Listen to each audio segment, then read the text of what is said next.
Welcome in to the USL PRO Weekend Review.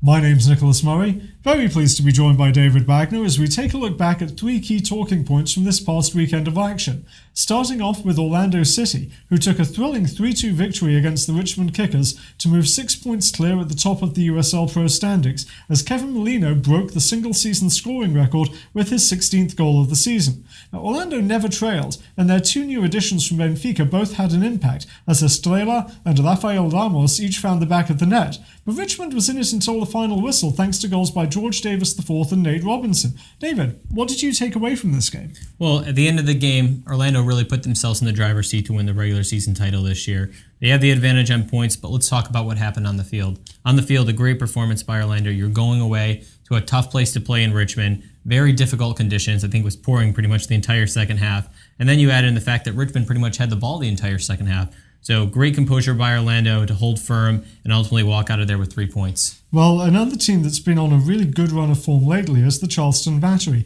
and they extended their undefeated streak to 8 games on Sunday night as they scored 2 late goals to earn a 2-0 victory against OKC Energy FC. Now, this victory jumped them into 5th place in the league standings, and they have a 5-point cushion on the teams that are sitting just outside the playoff positions. What impressed you most about the Battery's performance in Oklahoma City? I think finally a lot of the veterans for the Battery are stepping up. Early in the season, they were real inconsistent.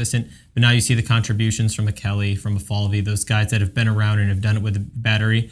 They might not necessarily be the guy that's going out there and scoring the goal every time, but I think they're stepping up, they're showing leadership, and they're helping them get back into the playoffs where they belong at this point, given the way that they've played. Certainly in very, very good position. Now, the teams that are just below them, there's a big battle going on with 6 teams within 3 points of each other for those final 2 playoff places. The teams that really helped themselves this weekend, I think the Pittsburgh Riverhounds and Wilmington Hammerheads, who both took victories. And there's some really big games coming up on the schedule for those 2 teams. Wilmington coming home to place Orlando City on Thursday. Pittsburgh visiting Charlotte Eagles' side that's really fighting for the same place that they want.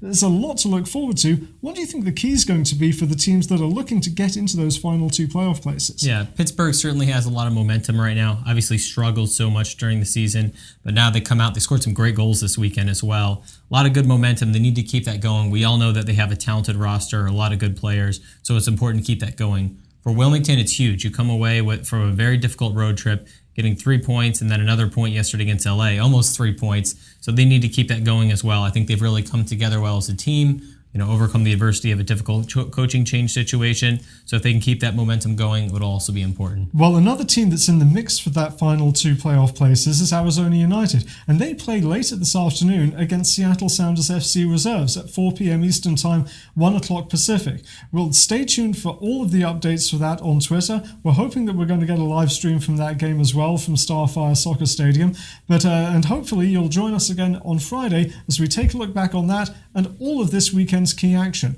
Until then, for David, my name's Nicholas. Thanks for joining us.